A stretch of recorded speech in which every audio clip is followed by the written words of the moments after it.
That's a good one. That's a good one. Oh God, it's a toad, son. It's a toad, dude. Let's go.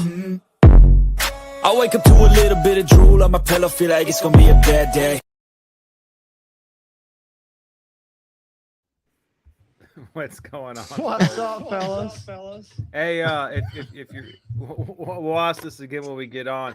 Ask it.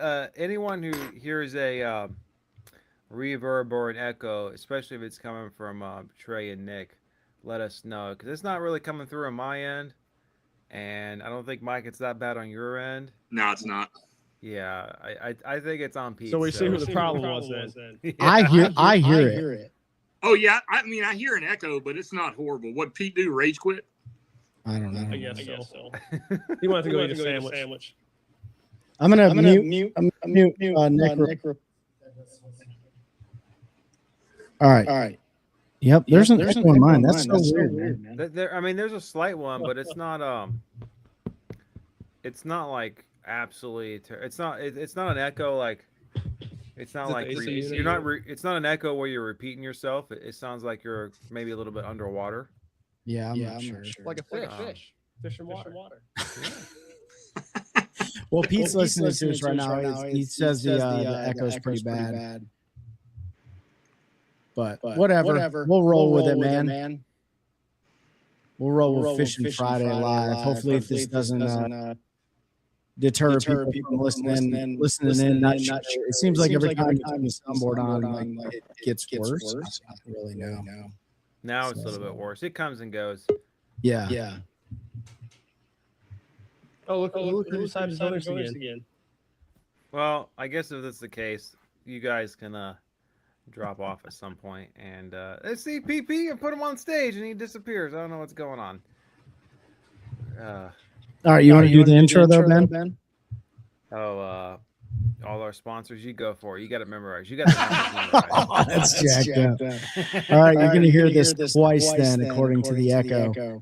Make sure you guys head on over there to onecastfishing.com. Use the code the OneCast, all one word at checkout. Make sure you get your hands on those weedless nets, snagless jig, long neck hooks, classics, and everything else that OneCast Fishing has to offer. Gosh, that's terrible. While you're online, make sure you guys head on over and use that link for Hobie Eyewear. It's going to get you right to the website. Save 15% at checkout. Get your hands on all the different lenses and frames that we have to offer. Check out the Mojo Float 2.0s, which are some of my favorite. Never lose another pair of sunglasses in the water. Before your next fishing trip, head on over to your app store. Check out Deep Dive. Deep Dive's got you covered all the different features from inflows, outflows, water levels, conditions, geodata that you need, bait tool selection. You can pay for that subscription, which is like 2 years. You guys get more fish. Moving to Central Carolina, you're going to need good real estate to squared away. And that's Terry. We call him Terry Carpenter with Terry Wilson and Banker. You can reach him at RT@hhb.com. He's going to get you in the home of your dreams. And finally, our boys in Indianapolis with a Waymeyer. They got everything that you need for boat trailers, all the parts, every piece of equipment that you're going to need to keep yourself on the road. All you got Well, 482. They have customer representatives standing by. Well, it's your little echo is getting worse, so I don't know what's going on. It comes and goes. So I don't know if you want to drop off and come back on. But I had to boot them off the stage. It literally you couldn't hear what they were saying. You literally can't hear what they're saying. I wonder what's going on with them. I don't know. It was fine right before, and then like literally Pete come on, and the second you come on, we started hearing the echo. I wonder if Trey bumped something, or it's definitely in that room though. You know, Trey, leave the stage and then come back. Or log back leave all together from the stream and then come back. Yeah. I don't know what's going on because like we were chatting before and it wasn't terrible and who knows what's going on. But anyways, welcome everybody to Fishing Friday. We got our buddy Mike Johns on here joining us from down in Georgia, and we're just talking some fishing and all. don't know what we want to start with. We got some news going on. We got some drama in the NPFL that's been happening. But we could start there or How about whatever that? you want. Hello. Good. Hey! Hey, look Oh there. my gosh. Now you gave me the echo. Awesome. Pete's got an echo now. Pete's got the echo. It's weird. It must be a StreamYard thing, man. I don't think it has anything to do with anybody's soundboards, but you want me to roll through the sponsors again? Yeah. Yeah. All right. Here we go. In 3, 2. Just kidding. Head on over to onecastfishing.com. Use the code the OneCast. All one word at checkout. Join the snagless revolution. While you're online, use that link we always provide you guys to get your hands on Hobie eyewear. It's going to take you right to the site. You're going to save 15% off at checkout. Get your hands on all the floating frames and new lenses that they have to offer. Never lose another pair of sunglasses in the water before your next fishing trip. Use your app store or Play Store, whatever kind of phone you got. Download the Deep Dive app. Check out all the new features they have to offer. Specifically after a good rain, check those inflow features out. You're going to catch a lot more fish. If you're moving to Central North Carolina, you need a good real estate agent, one that is a bass fisherman himself. He's going to get that boat in the garage, no problem. And that's Terry Carpenter. You can reach him at carpenter@hpw.com. We call him Uncle Terry because he's our uncle, and we love him so much with Howard Perry Walson and Caldwell Banker. Finally, our boys out of Indianapolis, Indiana, the Waymeyer Group. They are 4th-generation family serving you with all boat trailer parts that you need to keep yourself on the road. They've hooked us up here at home and abroad, not abroad, on the road while we're moving to your Airbnb or in between tournaments. If you run into trailer issues, make sure you call those guys. They got all the subject matter experts in the game, and you can reach them at 1-800-434-4824. Tell them the OneCast sent you. Holy smokes, dude. What are we, like 7 minutes in to the episode here? Sorry for all the technical difficulties, folks. You know how it goes, though. Whatever. Just get over it. So we got the whole crew tonight. We got our boy Michael Johns. St. Michael Johns is what we like to call him down there in Florida, right on the river. And we got Nick Kincaid in here, owner of Drop Zone Tackle and part owner of Carolina Waters. Thanks both of you guys for coming in and hanging out with us on this Friday evening. There's a lot going on in the bass fishing world right now, and we wanted to get engaged with everybody, all of our friends and all of you guys watching and listening. Make sure you drop comments in the comment section. But we got a few topics to talk about. So as Nick and I dropped off before and we came back on, what did you guys discuss talking about? Oh, we hadn't got there yet. We just talked about your echo. And mine. Good.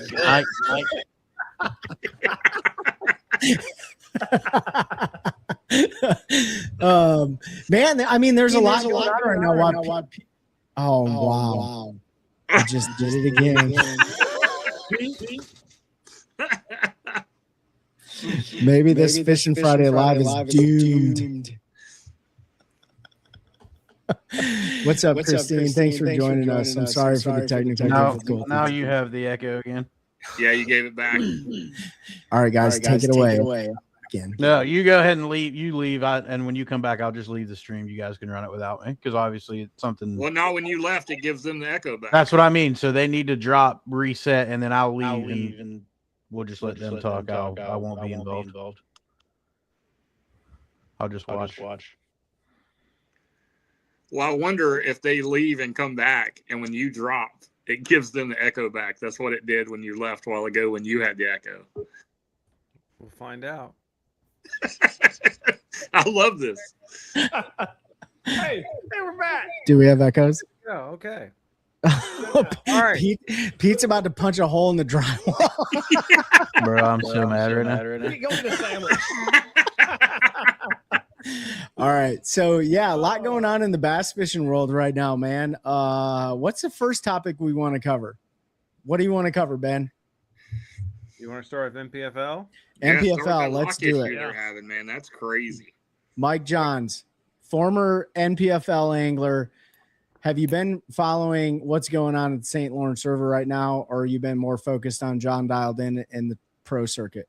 Yeah, I didn't watch much of what was going on in the NPFL, but I was reading comments of guys I follow and know in the NPFL, and that's just insane, man. I guess some memo was posted, and I didn't get posted to the Lockmaster or passed to the Lockmaster. So those commercial fishing vessels, man, 9 times out of 10 they get priority. But I think my understanding, I don't know for sure, but they had a agreement that the bass boats during certain times were going to have priority, but I guess that didn't happen. And that happens. It does happen, especially when you're talking about Canada. So that sucks, man. I know too well how bad a lock can mess up your day. When I had 23 pounds on the Harris chain a couple years ago and sit at the lock there, I call it the Loch Ness Monster there coming out of Apopka.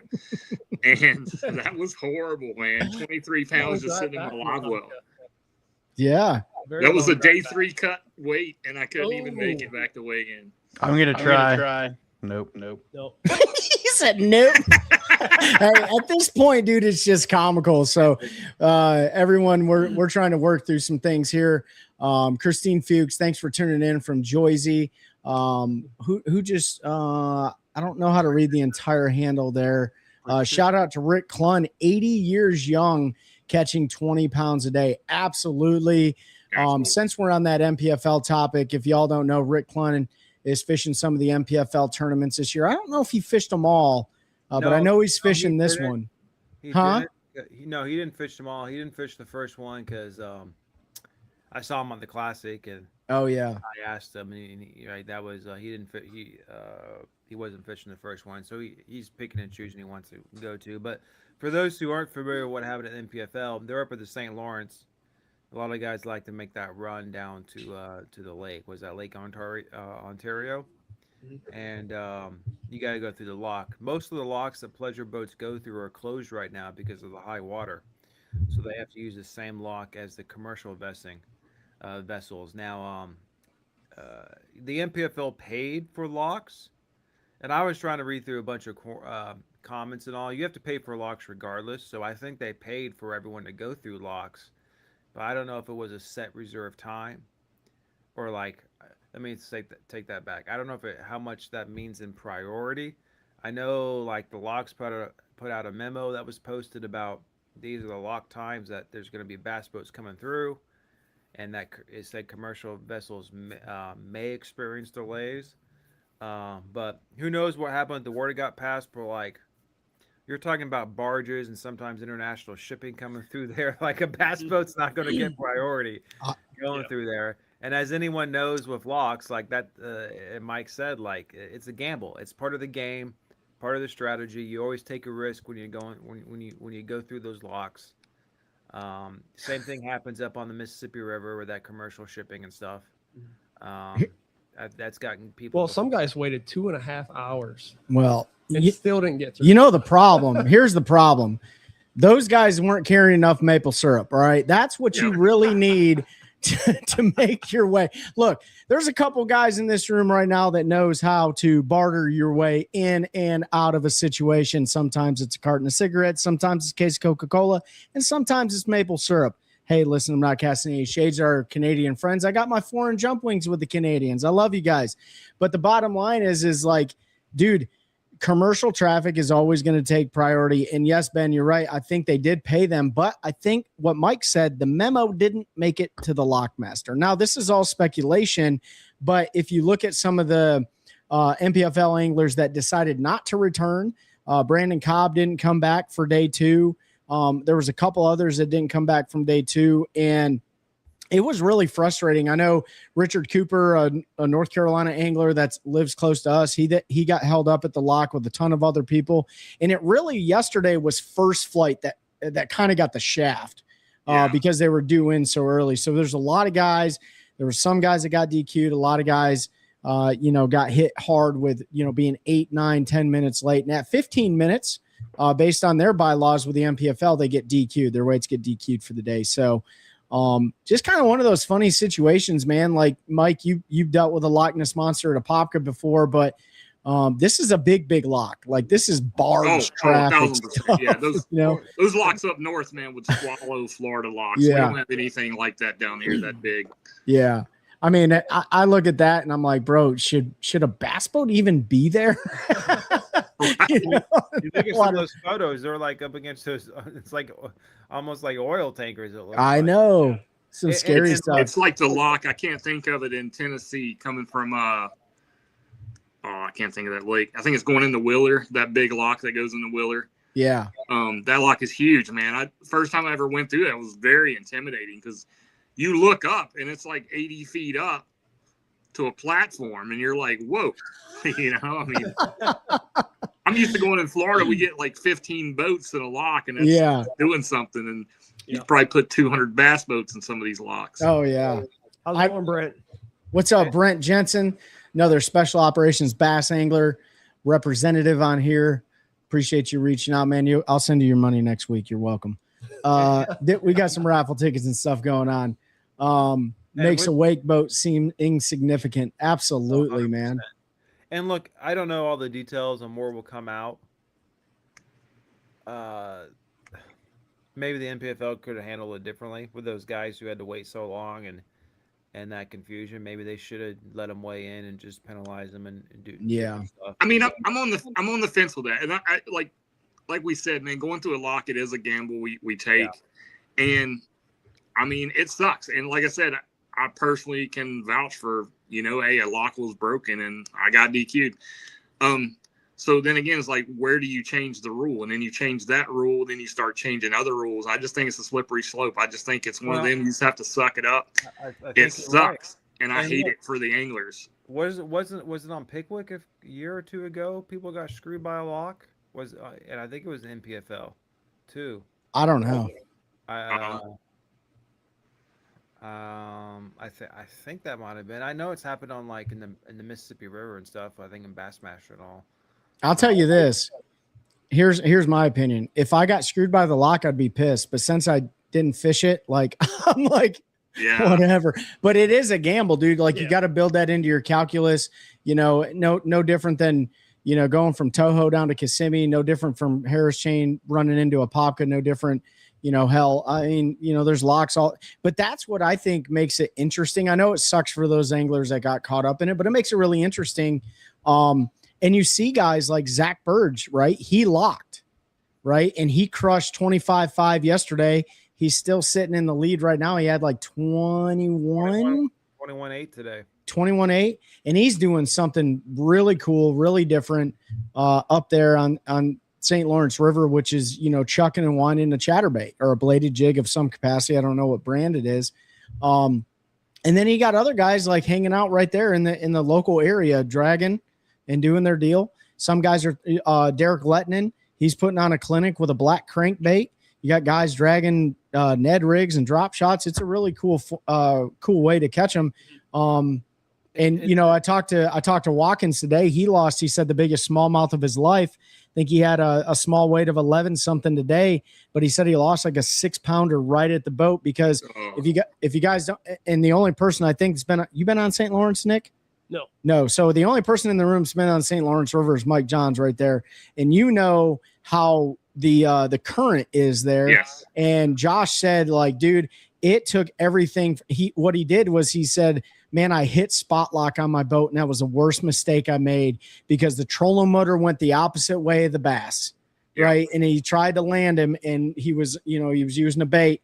I'm not going to say the bait, and the fish just ended up pulling right off, right at the boat, dude. So there's a huge art form with fishing a current-driven system like that, especially if you're using treble hook style baits, right? I think you can get away with it a little bit better when you're using drop shots and Ned rigs and hair jigs. When you start incorporating treble hook style baits in it, then you're probably going to run into some issues, right? See, that's where I got into using the remote so much for my trolling motor because I've learned that same thing he learned. Very valuable lesson because I'm fighting the fish. I hit spot lock thinking my boat's just going to stop right there. But no, that GPS, especially in current, is sliding. So it's going to snatch the boat up against current to lock it. So I've learned that same thing. A horrible lesson to learn, but that's when I started using the remote control because then I could fight the fish and I still could free a hand every once in a while to adjust the trolling motor. So, and Mike, you're one of the most unique anglers. Like I get it for Florida, but like if you guys haven't fished with Mike, it's an absolute blast. But Mike doesn't use his foot pedal on his trolling motor. He uses his neck remote, and I don't know how the heck he does it because I couldn't do it. But I understand definitely for that situation where that would come in very handy. Brent Jensen said he loves it up there at the St. Lawrence River. It's absolutely no joke. Oh, it's gorgeous. Yeah, gorgeous North Country, man. I'm looking forward to it. Like seeing all the MPFL guys up there today, they had hoodies on. KJ Queen was wearing a puff jacket for more than half the day. You know, by the time we get up to Erie, Mike, we're probably going to have to strip down to our whitey tighties and stuff. No, I'm just kidding. Don't do that. You'll get fined. But, you know, we're going to have to probably. Nobody wants to see that. Nobody wants to see Matt Robertson Jr. out there. They'll probably pay me to put it back on. Yeah. But hey, we got to give a huge shout out to our buddy Josh Hooks. He's a local North Carolina hammer, a Jordan Lake and Sharon Harris Lake savant. He made a huge move from yesterday to today, or going into day 3, and he dropped 24 pounds today, didn't he, Nick?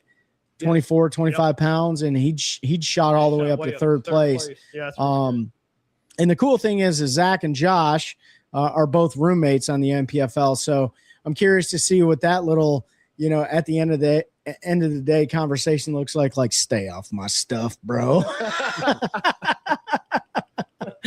But yeah, man, MPFL, pretty good stuff. And if you guys, you know, the way that they do it is day 2 and day 3, they got live coverage on YouTube. It's about 5 hours worth of live coverage. It's pretty good stuff. Brock Mosley jumped in studio today with Luke Duncan, and they were emceeing the event. Brock decided not to come back on day 2 and go focus his time and effort elsewhere after emceeing and stuff. But you know, Birds, man, he's like one of the top rated anglers in the world, man. I wouldn't be surprised if he takes home the W. And if you guys listen to, well, we got an episode that's going to be dropping, but we chose who we thought was going to win it, and my choice was dead wrong, and Seth Ellis's choice is pretty spot on. So we'll see how it shakes out after day 3. Uh-huh. Oh yeah, he picked Zach. Yes. Yeah, Seth chose Zach for this one. I picked Patrick. That was. It's hard to go against Zach this year. Dude, I don't know how you could. I mean, just MPFL, the BPT. Yep. I mean, it's just this year is the year of Burge. Yeah, I wish Burge had like a magic something that like me and Mike could like rub our faces on or something like that. So when we go to the last Bassmaster Open of the year, we be like, dude, let me get a top 40 rub on my face. Leave the trade. I want to print off his face and just like hold it up to mine all day. What'd you say, Pete? Said leave it to you to want to rub your face on another guy. Hey, you know what, dude? I've humbled myself and I'm in touch with my feminine. Wait, hold on. Am I still echoing? Yeah, real bad. Well, I hate it here.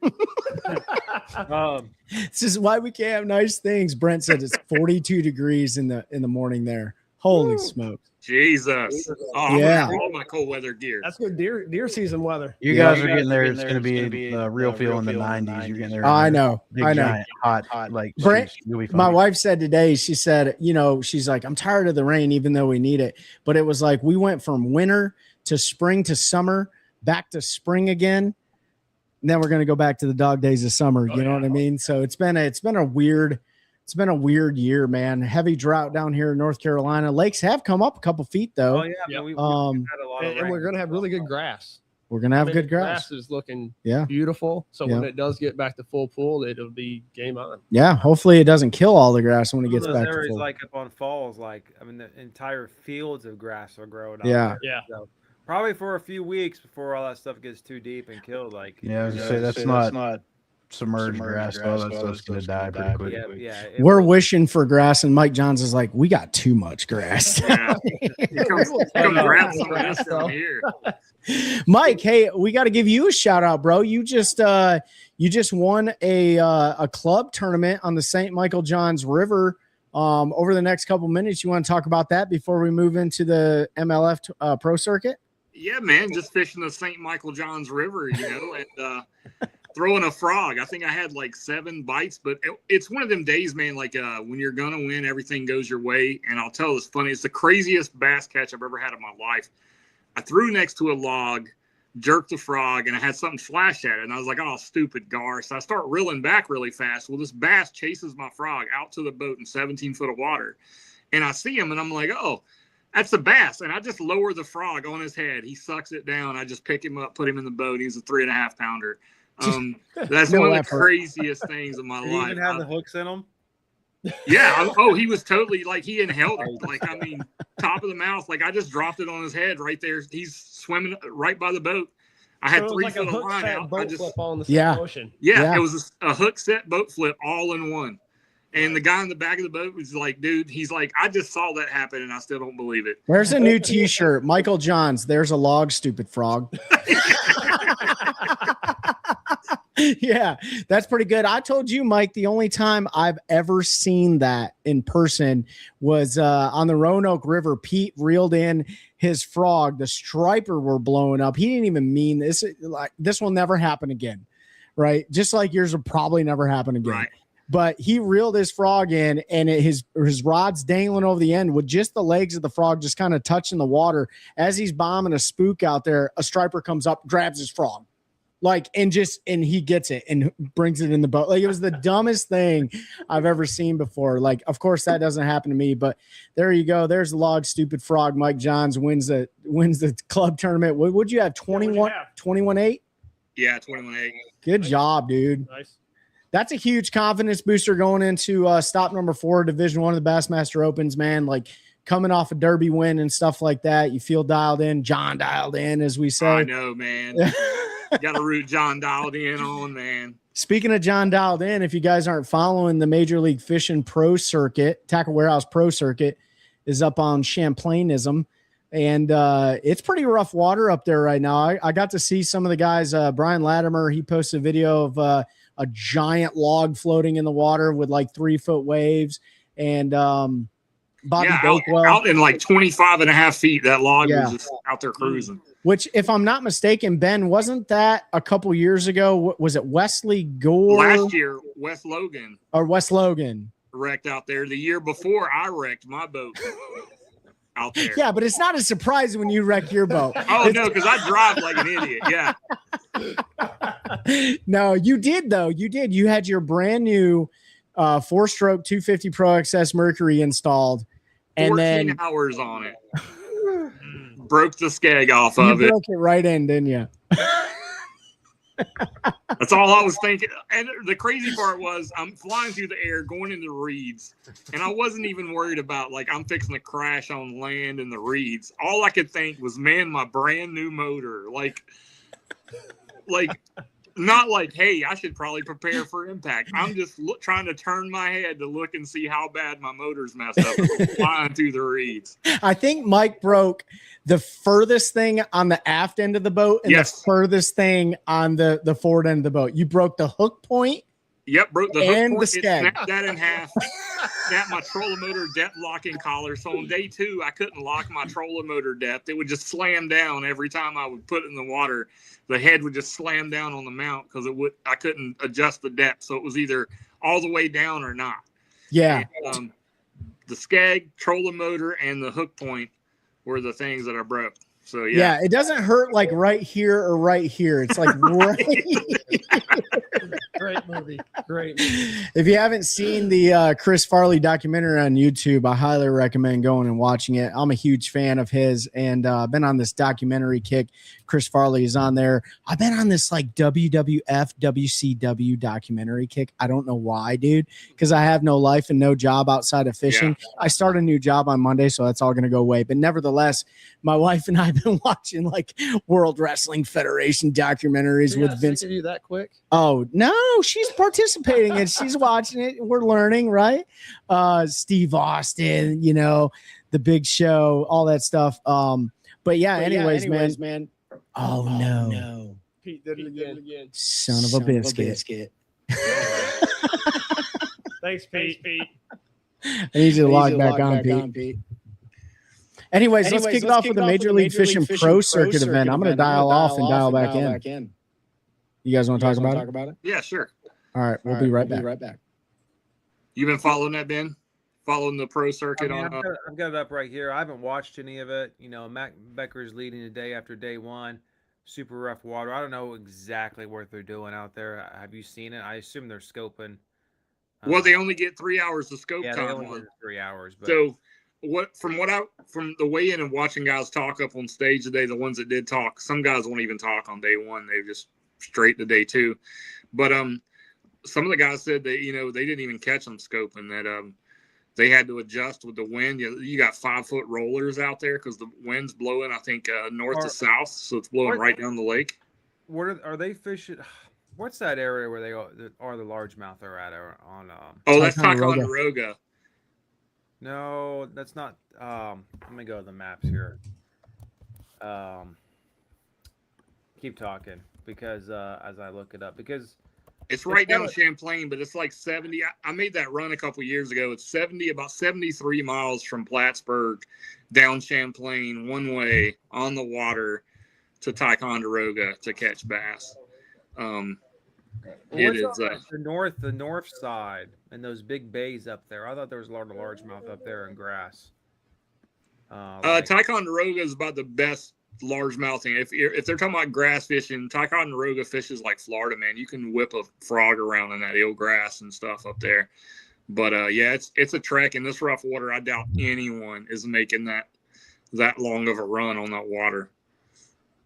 Yeah, I mean, I believe it too. I mean, it'll be interesting how it plays out. It's how the weather plays out the next few days. But I mean, heck, 22 pounds today is still really good for Matt. It was interesting to see. Like every big bag was all mixed. There wasn't one solid brown bag. Everybody had, and actually the big fish for today ended up being a largemouth. It was 512. So that's if the weather calms down. I mean, I think the weights will go up and they'll go catch more brown fish. But I mean, heck, even like 10th place, you still had to catch 20 pounds a day. Yeah. And even going down to the cut line, like it was still 17.8 with all that rough water out there. And on that big water when it's rough, like that's still good. And our boy Will Harkins, he's sitting right under the cut line, former NPFL guy. He's sitting at 17.8, 17.6 and 42nd right now. So he'll be close. But it's interesting. I don't know. I've Trey, Nick, have you guys watching the coverage of it? I haven't got to see any of the coverage. I just, talking to Mike and I've been working on terminal tackle out here, getting ready for Erie and stuff like that, getting all those soft plastics and weedless Neds and some of Nick's drop zone tackle rattle shots stowed away for that Lake Erie fishing. I haven't been able to see any of the coverage. I'm going to watch some of the replays. I really primarily care about John Dial, man. Like I don't even know him personally. I know him a little bit, but just hoping that he's able to, he's sitting in 40th right now and hoping he makes that climb up into, hopefully first place. And, but no, I mean that, it's so vastly different, Champlain to the St. Lawrence River, man. Like, Mike, you fished it before. I've never fished it. I've heard there are so many people, that fish nationally that say Champlain is one of their absolute favorite lakes in the entire country to go fish. And it's got everything, man. It's got everything. You got offshore ledges, you got rock piles, you've got grass, you've got hydrilla, you've got rivers and creeks that are just like case in point in the Nisquoy, where close to where I wrecked my boat a couple years ago. That Nisquoy River that runs up by Canada looks just like a river right here, the St. John's. Like it sets up just like it. I love it. I wanted to move up there, but it gets way too cold in the winter. I couldn't do it. Yeah. Champlain can get ugly faster than Erie, Brent said. And Patricia said Mark Fisher at 9th place. I'm not sure who Mark Fisher is, but if it's a friend of yours, congratulations to him. And hopefully he continues climbing the leaderboard as well. You know what's nice, though? Here's what's nice. I want to bring this up. It's nice, and I'm going to segue this here. It's nice not seeing everyone throwing an urchin-style bait in these in these tournaments. It's not. No. Nick said it's not. But I want to zoom in here real quick. This is a free plug to our buddy. I'm going to zoom in right here. Ben's like, I love urchin-style baits. Oh. All right. I don't know if you probably can't see him that well, but if you guys are looking for urchin style baits, there is a 20 millimeter, a 25 millimeter, and a 32 millimeter urchin style bait from Drop Zone Tackle called the what, Nick? The Quiggle. The old Quiggle. So I dropped a link in the comment section, rattleshot.com. You can head on over there. Nick has them. Do you have them all listed on your website right now? Yes. All of them are listed on his website right now. 20 millimeter, 25 millimeter, 32 millimeter, big old hairy balls that he's selling on his website. And no, I'm just kidding. That's what my wife calls them.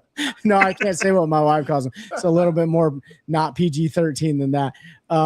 But yeah, man, those are, it is nice and refreshing seeing everyone kind of, go back to catching them, with all the different baits that we like to use. Look at there. Look who decided to chime Oh. in.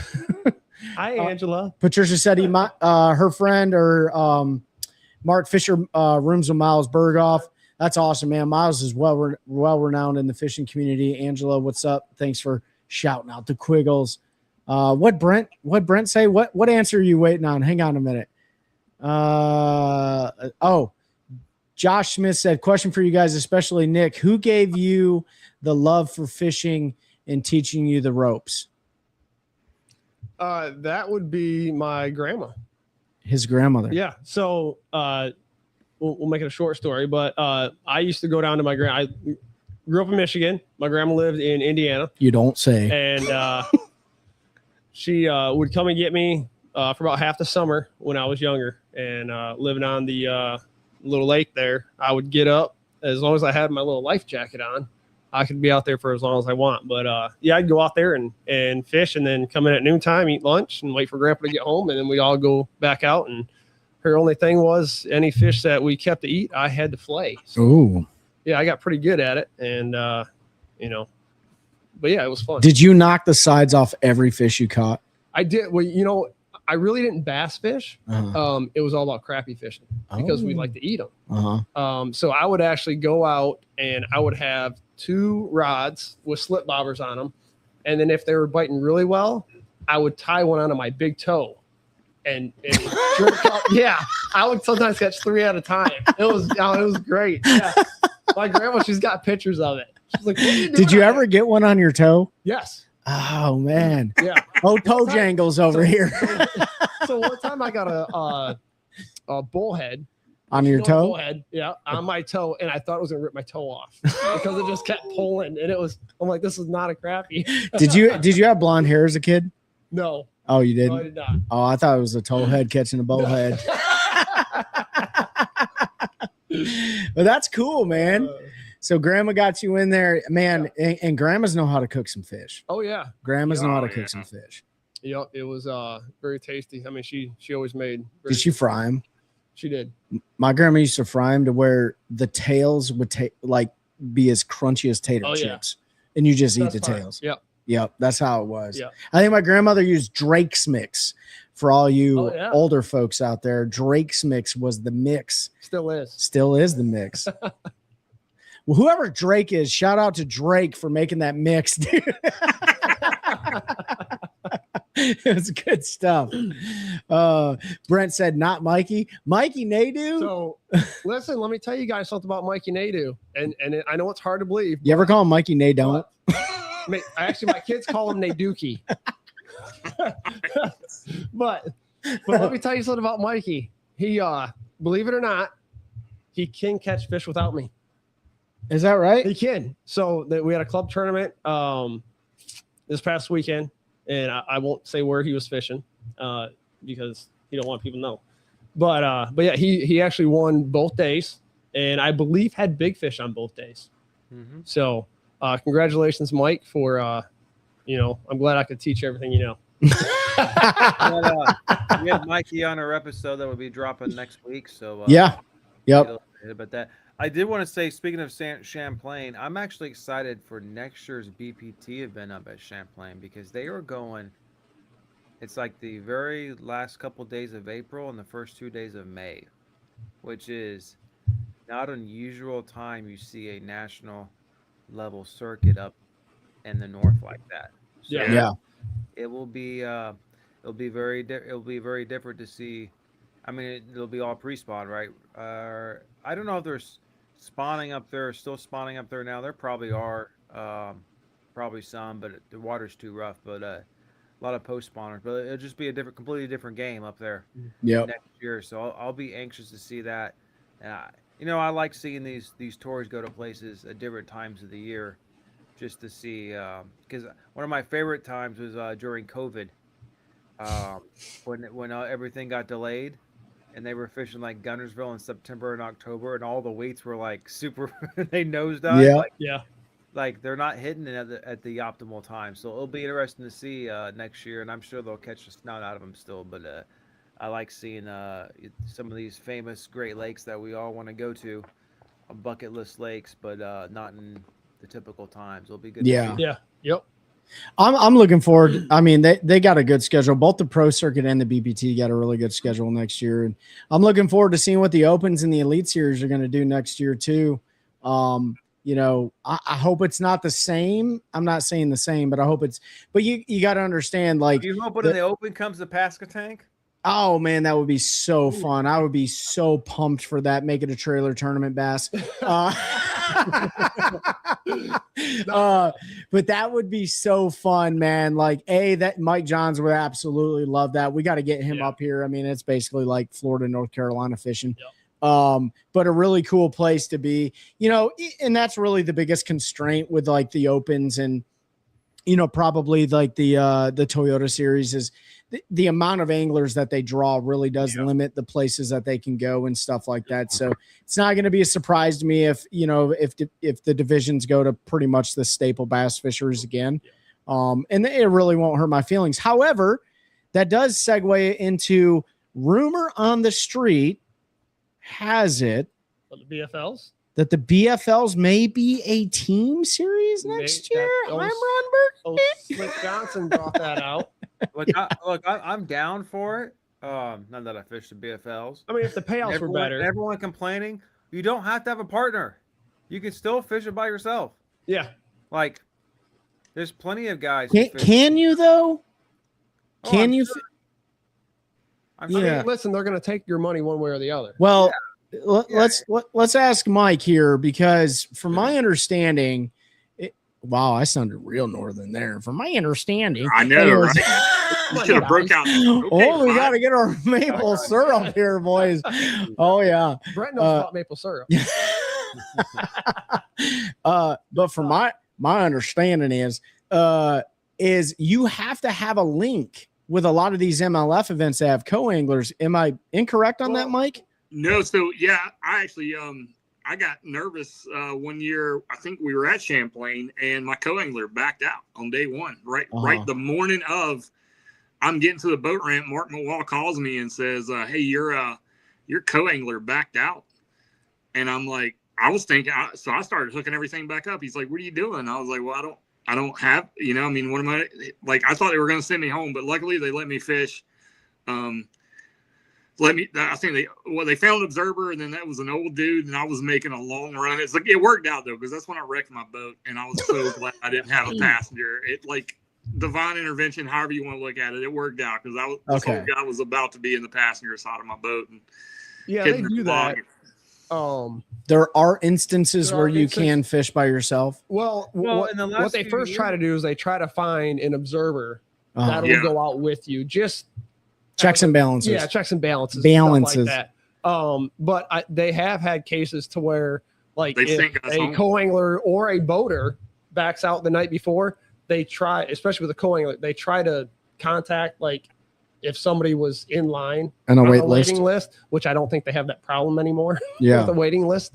But they've tried to do that. Mm-hmm. That way, if I'm wrong, I think right now, like, co-anglers have dropped off so much for the BFLs. There's a lot of guys fishing with no co-angler in their boat.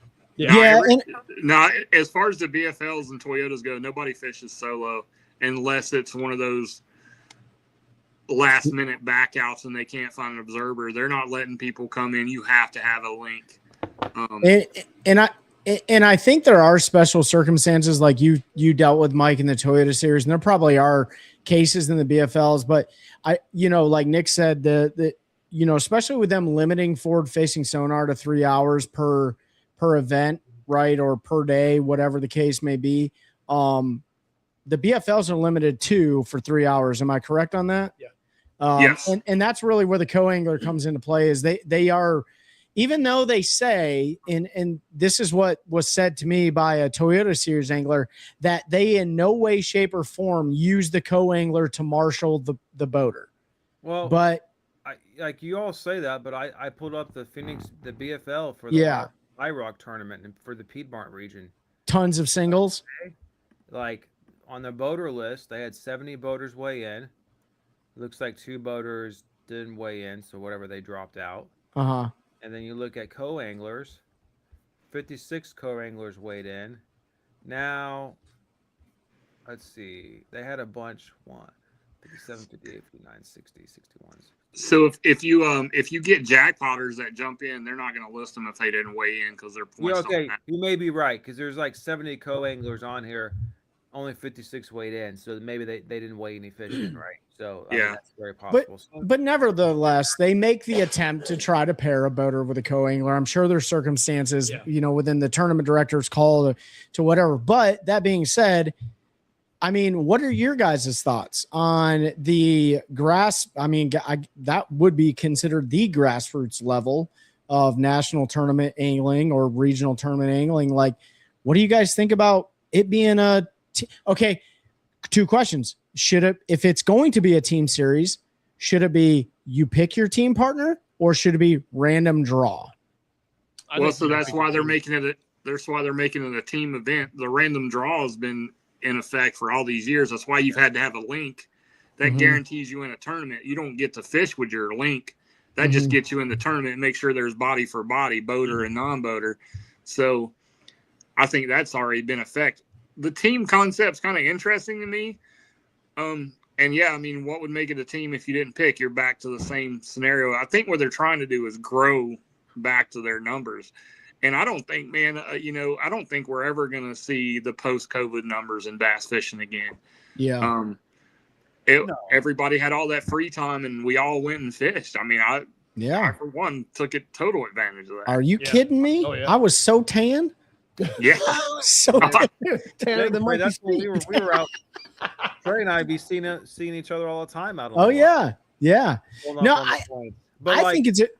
Oh, go ahead, Ben. Go ahead. I was gonna say, like, I have no problem if it's team. Pick your own team, but like if you want, like me, like if you want to fish individually, you don't have a partner or something. I think that's fine too.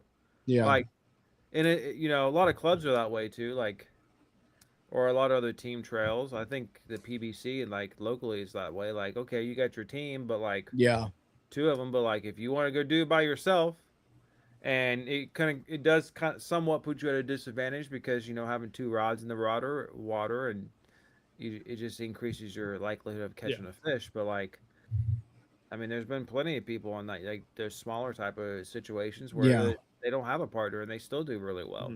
So I like it. I like it, and here's why. So the BFLs don't qualify you for anything outside of the BFL All-American, right? Am I correct on that? Right. So but if you win the All-American, you get to go to Red Crest. There you go. So that's where the format would have to figure that out. But it's no different than how Bass did it. No, the back Bass in the day. team, the Bass team that wins, I think they each get a boat and they each they each get a boat and then they. There you go. fish off. So I think it would be one of the coolest formats. Have a team series in the BFLs that can qualify for the regional championship, that can qualify for the BFL All-American, and then that team that wins can go to Red Crest, man. As independent boaters at that point, right? Well, you would have a fish off. Oh yeah, The you have winner a of fish that. off. So There like you the go. college- That's what Bass how the does with college their do. team championship. Yeah. That's what they do. The So final what I day of would- the team championship, they fish solo in different boats. That's and right. the winner Yep. goes to the Classic. Now, one rule that I would love to see is if you're Everybody going- has to wear like well, yeah. life vests that are inflated all the time. Ben knows about that, right, Ben? Oh, we got yeah. that was great. That was hilarious. But no, I would like to see them to where I would like to see obviously it's going to be a national trail, state trail, and then national thing. But I would, if they're going to do it, I would like to see where if you're going to fish them, you have to fish all of them. Oh yeah. Like cut out this cherry picking stuff. Yeah. Don't just have one tournament you have 200 boats. Yeah. And then the next tournament you have 120 boats. Yeah, but the problem with that with the BFL is it's such a grassroots more local thing. Like a lot of guys don't. But wanna that's where they travel. shouldn't have a problem fishing them all. If you're local, it's not like you're driving 10 hours away, no, 12 hours away. But even like a couple hours, like people like who work 9 to 5s all through the week and stuff, like they may not want to drive 2 or 3 hours to go to a tournament on a Saturday. Like I like what the Bass Opens did this year with people that jackpotted. Their points didn't count against us. So me and Trey fished. Yeah. So you finished 100th, and if there's 20 jackpotters ahead of you, you get the points of like you finish 80th because they don't count against your points. So Yeah. maybe they should take that out of the playbook if they're going to do that with a team series, and then that way, if you got jackpotters, their points don't matter. I know it'll never, I'm not going to say never, because these organizations actually seem to be doing a pretty good job with changing, right? And I think change is good till you get into a rhythm and things are, the way you need them. They got to make changes, and I'm not opposed to that. I actually don't like the fact that you can jackpot a division tournament in the Bassmaster Opens, and here's why. The points, not a problem. The win is taking a classic spot away from somebody. Oh, 1,000%. Yeah. no, it doesn't. Unless you fish the entire division. You have to fish all of them. No. So what he's saying is, if a jackpotter wins, they don't get to spot fish goes the to classic, Elite but nobody Series. else They does can't either. fish. Yeah. Right? So the Elite Series gets another slot because the jackpotter won. Exactly. He fished the classic. And it really does that. And that really does cater to the Elite Series, right? And I get it, man. I get it. But it's not like I've ever been in contention this year to win one. But nevertheless, like, some of these guys that, and they can buy their way in, right? Like that's another thing, right? They can buy their way in. And it's no different than if you were fishing the Five Alive trail here and you can buy your way into tournaments and stuff. And it's a money grab, right? And so that's the name of the game. It doesn't matter if you're fishing nationally or if you're fishing locally. Like that happens in every place. I would just change it if you win one. It doesn't matter if you jackpot or not. You're in. Like Well, like, that'd be interesting. I think you get a lot more jackpotters doing that. Yeah, and it's not that right. And most of those guys aren't going to win. I mean, how many times does a local jackpotter actually win an open? Like it doesn't happen very much. Because Yeah, I mean, look at Norman. I mean, A lot of locals did not do. Who won Norman? I don't even know. I don't either. because it's a completely different game. I just know I cried all the way there being there. It's a 3-day tournament with way more pressure than any other tournament they're usually ever on. You got to manage fish. It's a completely different game. It's definitely a different game. It's definitely different. And I think the I think the happy medium with that though, I don't like it personally, but I think the happy medium is what Mike brought up, which is like their points don't matter. So that's really what the opens are about, is like qualifying for the EQs and then, making it to the elites if you choose to do so and stuff like that. But going back to the BFLs, man, I think it'd be a really cool concept. I think that's something we've been talking about for a couple years now, that like, we think like the MPFL should do something like that. I'm not saying that they're not going to do something, but there's probably going to come a point in time where the MPFL may implement some sort of feeder system into their league and stuff like that, to be a little bit more recognized as a professional not a professional, but a professional angling organization amongst the industry. We all know that there's a bunch of pros that fish it, but outside of the application process, that's really what stands in the way of you getting into the MPFL or not. So, but yeah, I think the BFLs would be great. I'm also looking forward to that Ultimate Angler. What is it? The Ultimate Match Fishing Ultimate or the Angler Championship? WBE tournament. Huh? Yeah. The Ultimate Angler Championship? The Ultimate Angler Championship, dude. $3.5 million payout, 1.25 Yeah. the first place. I mean, What's up, Mom from Kalamazoo, Michigan? Unbelievable. I didn't get the invite yet to that. I'm waiting on it, Mike. Well, have you guys heard like Speaking of what all they're leagues, doing? though, Like you there's see concerts Milliken. going on and everything. Oh yeah, they got a big deal. It's huge. Now I would not Is the pay ultimate for Angler the same? one of their things, but I mean, it's like $2,000, $3,000, maybe $4,000 for some of them for their VIP. Yeah, what's that? Things Is to get in. it the Ultimate Angler Championship or is it Ultimate Match Fishing? Which one is it? Or No, what? it's the Ultimate Angler Championship. That's the one that young kid won so much last year. What was it?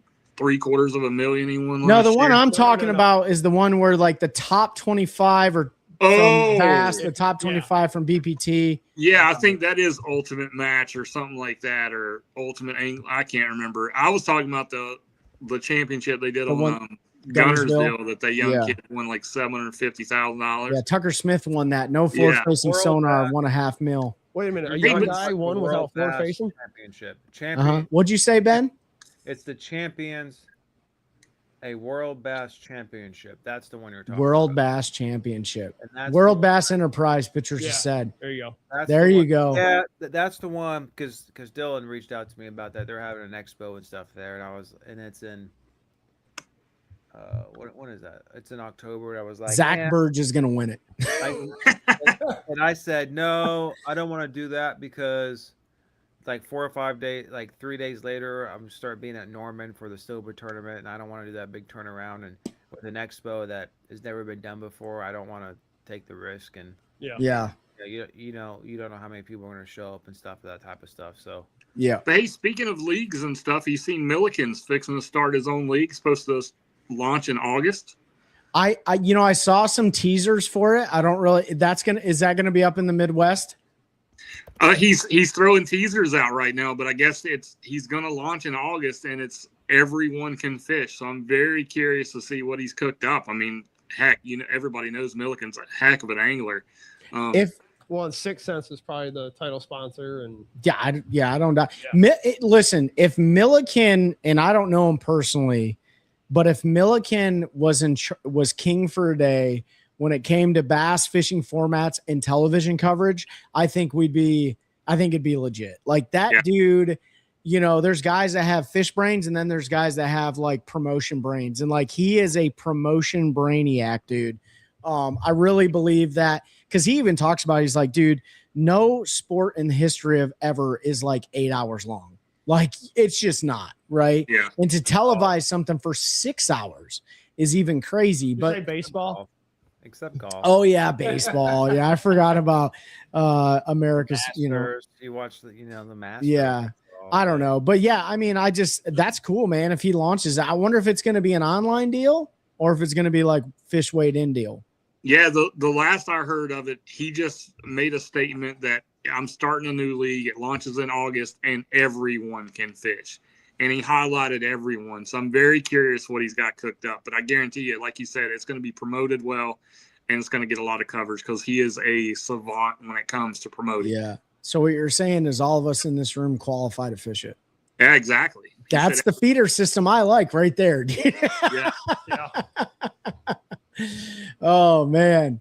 We're coming up on the better part of an hour, but so real quick recap. We got the MPFL going on. Day 3 is tomorrow. We'll see who wins that. Day 2 of the pro circuit is tomorrow. Hopefully our buddy John dialed in, shoots up that leaderboard.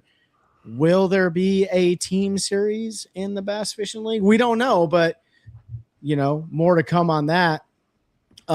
Nick. There is for the Norman tournament. There is for the Norman tournament. Yeah. So that's a tournament coming up, which all of us in this room love to fish that. We've been fishing it the last 3 to 5 years, and that's a Special Operations Bass Angler annual Mark McCowan tournament on Lake Norman in Charlotte, North Carolina. That's the Friday before Veterans Day. So please drive down, drive left, drive right, drive up to fish that event. It's a great time. The proceeds go to the organization that the family member chooses to go to, right? Part of the proceeds do. Last year we had what, Nick? 82 boats. Yeah, that was huge. It's a getting really bigger every year. Bigger and bigger every single year. Yeah, we're hoping to hit over 100 this year would be nice. Yep. Going out of Pinnacle, which is right down the road to the right from where we've been doing it, just because we need more parking spaces. It's north of Queens Landing or McCreary Creek boat landing or landing access. And it's going to be a lot easier getting out of that parking lot. But it's a great time, man. Seth Ellis ended up bringing home the victory last year, followed by Matt McBee. No shocker there. Tater Hog himself lives on Lake Norman, and Mike and I finished damn near dead last on Lake Norman this year. So, whatever, but, but we did beat Tater Hog. So we got him there. We beat Tater Hog on his home lake in a Bassmaster Open. But please come out and check that event out, man. Major League Fishing does a great job by donating their weigh-in trailer. We cook some food. There's a lot of great giveaway prizes, and you get to see some big Lake Norman bass. And if you rewind, go to our Spotify or Apple podcast, you can check out our episode with NCWRC biologists that talk about how the F1 bass stocking program is working in certain lakes as of right now, based on the data they captured. And some of those F1s are already being weighed in the local Lake Norman tournaments and stuff like that. And then, Ben, we got the MPFL Military Classic in September. I got to keep shouting that out. I'm really pumped for that. Jamie Caldwell, JC Pro Angler, if you don't know him, he's a trained, awesome assassin. He fishes the MLF Toyota Series as well, and he's going to be fishing the MPFL Military Classic, and that's going to be at Douglas Lake, Tennessee this year, so really pumped for that event. So we got the Bassmaster Open coming up, Lake Erie in August. Then we got Douglas, Tennessee, and then we got Lake Norman. That's pretty much going to close out the national tournament scene this year. Mike Johns, any final closing comments before we jump off here? Not a whole lot, man. I just want to, give a shout out to everyone, man. Just know that you're never alone. There's always somebody there for you. Your life matters. I started that tour this year, Your Life Matters Tour 2026. You've always got me if you need me at 912-270-3726, or you got the 800 number, 1-800-273-8255, or you can text 988. Never use the excuse or never think no one's there, because I guarantee you everybody in this room has been through some stuff, and we'll be there for you. I would rather be on the phone with you or cry over a drink with you than carry you at your funeral. So just keep that with you guys. And yeah, great show, man. Loved it. Super honored to be here. Even sitting down with Nick, and we talked about the drop zone. I know I went a little far, but talking about drop zone tackle, he's going to do a promotion. He's going to give away part of his sales to FX3 in October. Super excited about that. I'm going to start sharing the code for FX3, show you guys how to support. Great organization, great man. Everybody in this room, great people, all veterans, and yeah, love you guys. Very well spoken, Mike Johns. Nick Kincaid, before we sign off, what do you got for the group?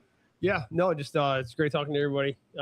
Again, just echo what John just said. Love the organization, love what he does. If you ever guys need to talk to anybody, John's a great guy. All of us, really. I wear a bracelet. I wore it for years. It's 22 a day. Support our veterans, and it's just great. But yeah, drop zone tackle. Like John said, the month of October, part of the sales will be going to that organization. November will be for SOBA.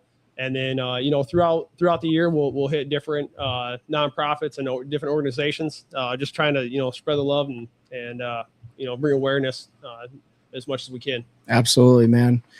Get your hands on some of those drop zone tackle quiggles. Ben from One Cast Fishing, what do you got, brother? I'm good to go. All right, make sure you guys join the Snaggers Revolution with One Cast Fishing. Thank you, FX3, for jumping on here and making sure everyone knows that their lives matter. Drop Zone Tackle, pick up your quiggles. Thank you for donating to those 501c3s that help our veteran community out. Eddie Brown, thanks for jumping on here. And all the folks in the comment section, you guys help us continue growing a culture of anglers, helping anglers one cast at a time. That's a good one. That's a good one. Oh, God, it's a toad, son. It's a toad, dude. Let's go. I wake up to a little bit of drool on my pillow, feel like it's gonna be a bad day.